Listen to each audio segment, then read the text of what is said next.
Kryetari i Lidhjes Demokratike të Kosovës, Lumir Abdixhiku, ka bërë të ditur se do ta ofrojë dorëheqjen e tij në kuvendin e partisë, i cili pritet të mbahet së shpejti, ndërsa vendimi për pranimin ose jo të saj do të merret përmes votës së delegatëve. Këto deklarata Abdixhiku i bëri pas një mbledhjeje disa orëshe, të mbajtur të martën me bashkëpunëtorët e tij në selin qendrore të LDK-s. Ai theksoi se ofrimi i dorëheqjes është pjesë e një procesi demokratik dhe se kuvendi i LDK-s është organi vetëm që ka kompetencën të vendosë për këtë çështje.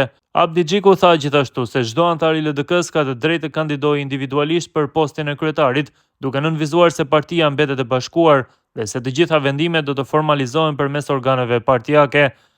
Abdixhiku sqaroi se takimi i së martës ka qenë jo formal, ndërsa mbledhja e parë formale do të jetë ajo e kryesisë së LDK-s, e cila pritet të mbahet javën e ardhshme. Pas saj do të thirret edhe kuvendi i partisë.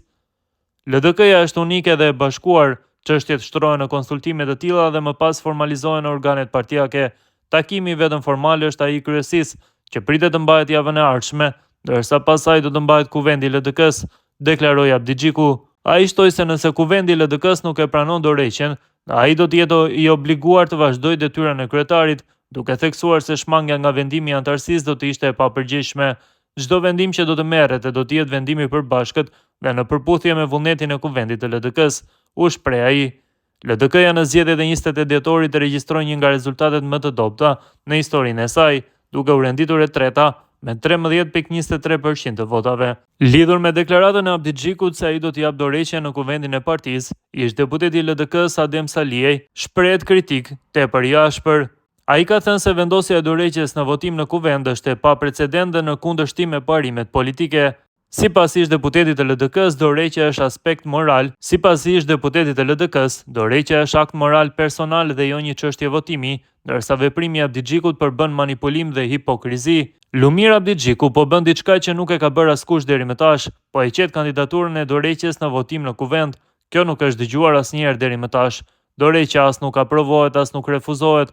Ajo është një akt moral personal për ta treguar përgjegjësinë për situatën në të cilën u sol LDK-ja pas zgjedhjeve të fundit. Pra Lumiri po shpik forma të reja manipulimi me dorëheqjen për të mos u dorëhequr. Ky veprim është shumë hipokrit. Në fakt kjo është një formë e re për ta manipuluar dhe mashtruar edhe kuvendin, edhe elektoratin e LDK-s. Është një fars. Qëllimi i gjithë kësaj është që ai me gjithë faktin se e ka risjell LDK në 13% të mos largohet nga pozita e kryetarit. Është shumë reale mundësia që LDK-ja me qëndrimin e Lumir Abdixhikut si kryetar të bjerë edhe më poshtë, thot Saliej. Në fund Saliej vlerëson se Lumir Abdixhiku është i kapur fort pas pozitës së kryetarit dhe po përdor sipas tij manipulime për të krijuar përshtypjen se do të dorëhiqet, por po e detyrojnë të qëndrojë. Nga kjo që po shohim, Lumir Abdixhiku jo vetëm që është i dashuruar me veten e tij, por ai është aq i dashuruar në pozitën e kryetarit, saqë ata është vështirë ta largojnë nga kjo pozitë. Pra ai po shpik makinacione për t'i mashtruar të gjithë, se ja unë ofrova dorëheqjen, por po më detyrojnë të rri, sepse nuk kam më të mirë se unë, dhe se unë nuk mund ta braktis partinë në kohët e vështira. Kjo është logjika e tij. A do ta haj kuvendi i LDK-s këtë mashtrim të Lumirit? Kjo mbetet për të parë, por nuk duhet përjashtuar as pak kjo mundësi. Lumir Abdixhiku ka vendosur që ta sjellë LDK-n deri te shuarja, ka mundësi që ta ketë edhe mision, përfundon ai.